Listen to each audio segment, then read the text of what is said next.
In this video, I'm going to show you how to not only unlock your Subaru with a dead key fob, but also how to start your Subaru if your key fob battery has died. We're also going to dive into how to replace the battery and some other useful tips and tricks all around your Subaru key fob. If you are new to my channel, my name is Alex. I make weekly videos all on Subarus, helping share tips and tricks to help you learn all the cool things about your Subaru. And if you'd like to follow along, consider clicking that subscribe button down below. These Subaru key fobs that have been out for many years now are super convenient because to lock and unlock your car and start your car, you don't even have to have your key out. You can simply walk up to the car. Whenever you pull on the handle, it will unlock as long as you have your key nearby in your pocket. And to start it, all you have to do is put your foot on the brake and press the push button start.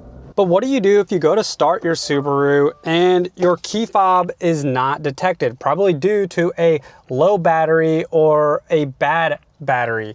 Well, what you do is you take your fob and with your foot on the brake, you just push the key fob up to the push button start and push the push button start in. This is exactly how you do it. So foot on the brake, take your key fob up to the push button start, press that in, and there you have it. Now your Subaru will start even with a low battery or no battery in the fob. But what do you do if you go to reach on your door handle and it's not unlocking? And if you click the buttons on the fob, it's also not responding to the door. It's not unlocking. Well, here is how you can gain access to the car. Step one, you want to take your key fob, turn it around backwards and click on this little silver button. Use your key ring here. That's helpful to release the key shank. This is what we're going to use to be able to gain access to the driver door. Step two, we're going to take the key shank. We're going to put it inside the keyhole here and turn it to the right. This is going to unlock the door. Now, fair warning, before you do this, do be aware that your alarm is probably going to go off because chances are whenever you locked your car last, it also simultaneously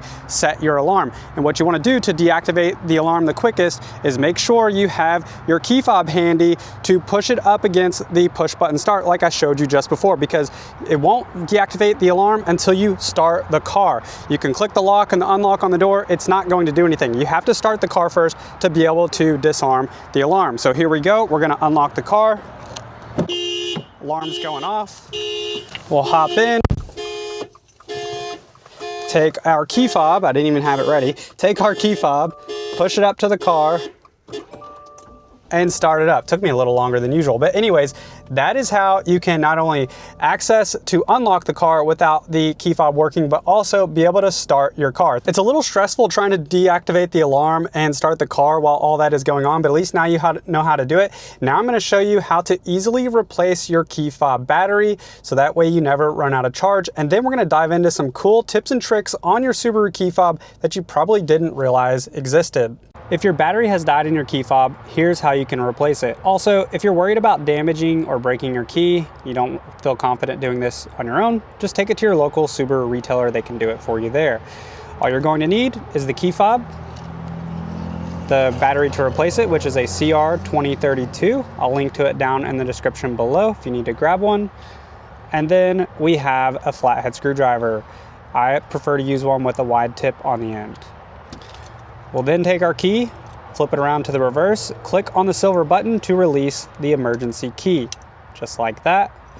And then some people will use this emergency key to crack open the body of the key, and I have done that in the past, but sometimes you can damage the body of the key doing this method. So while it might be more convenient, I don't usually use that method anymore. Instead, I use the flathead screwdriver, and I'll show you exactly where to insert this. So you're going to insert it right here in the center because that's where the seam, you'll notice the seam is right here on the body of the battery. You don't want to put it on the outside. That's where you can crack the body. So instead, put it on the inside, and then you just gently twist your screwdriver like so.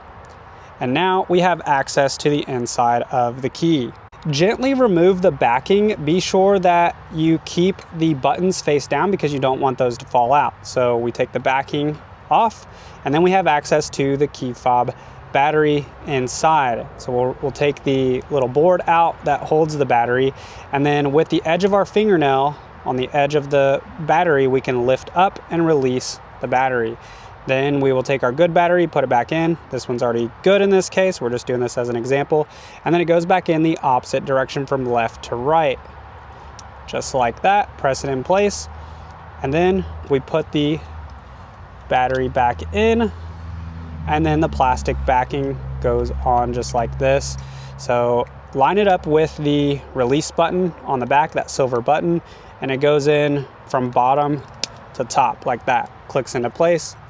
And then you can take the emergency key and press it back in. There you have it. Now your battery has been replaced and ready to go. Your Subaru key fob also has some cool built-in technology. So if you have the keyless entry with push button start and this style key fob, if you accidentally drop your key, it falls out of your pocket, you go to get out of the car and you go to lock the door, you're going to hear a long continuous beep from the front of the car, giving you a reminder that, hey, you might want to check inside because your key fob is probably in here. So it has a reminder that says remove key before exiting, and there our key is. So just a little safety measure to help you hopefully avoid locking your key inside your car. Another helpful piece of technology, if you get out of your Subaru with your key fob in your pocket, you will hear 3 consecutive beeps as a reminder to tell you, hey, you have your keys on you, the key is not detected inside the car. Now, this is a fully gasoline Subaru, so it's a little bit louder than our fully electric and our hybrids, but with the fully electric and the hybrids, and it can happen with these too, sometimes they can have a low idle and be quiet. When you get out of the car, you may not realize that it's still running. So if you park your car in your driveway, you get out, we're in a rush sometimes, and sometimes we don't remember to click that button to turn the car off. This is a good reminder to help you avoid that. Something else helpful, if you are in the car, maybe your passenger has the key fob with them, they get out of the car, it will tell you immediately access key not detected. So that way you're not inadvertently driving around without your key fob with you. Because if that happens, if you do shut the car off and you try to turn it back on, it's not gonna work. At the beginning of this video, I showed you that how if you pull on the handle, as long as you have your key fob with you on your pocket, it will unlock the door. Now that unlocks by default just the driver door. The front passenger door has a very similar function. If you pull on the handle, it unlocks the door, but instead of just the driver door, it unlocks all of your doors. Now you can change this within the settings if you want your driver door to unlock all doors, but for default settings, that is how it works. And if you do want to see the video on how to change the settings for the automatic lock and unlock, click on the YouTube card above to the right where I have a full video showing you how to do that. This is an optional accessory, but it's on many Subarus. You'll notice that a little light lights up whenever you walk near your car, as long as you have the key fob with you. So that is called your Subaru's approach lighting, and it doesn't look like much right here because we still have daylight, but here's a clip of what it looks like at night. It kind of acts as sort of like a puddle light. Whenever you're approaching your car, it gives you some visibility, but also it kind of looks modern and cool in my opinion. And that's something that just works with the proximity sensor on your key fob and your door. Your Subaru key fob also has some exit lighting programmed into it with the buttons. So whenever you get out of your car at night, you may notice that if you go to lock your doors, that your headlights will still stay on for like 30 seconds. But if you click it again, that will turn the lights off. Now the reason for the delay in this is because if you get out of your car at night and you're walking inside your house, maybe you can't see without that lighting. So that lighting is kind of a courtesy exit lighting to help you with visibility, getting out of your car, getting back inside your house. As you can see, there are a lot of tips and tricks and technology built into these Subaru key fobs. If you want to see another video on even more tips and tricks on your Subaru key fob and everything you need to know, click on this video here where I talk about that in detail. I hope you all enjoyed today's video and learned something new. If you did, please remember to click the like button. As always, hope you have a great rest of your day, and I will see you in the next one.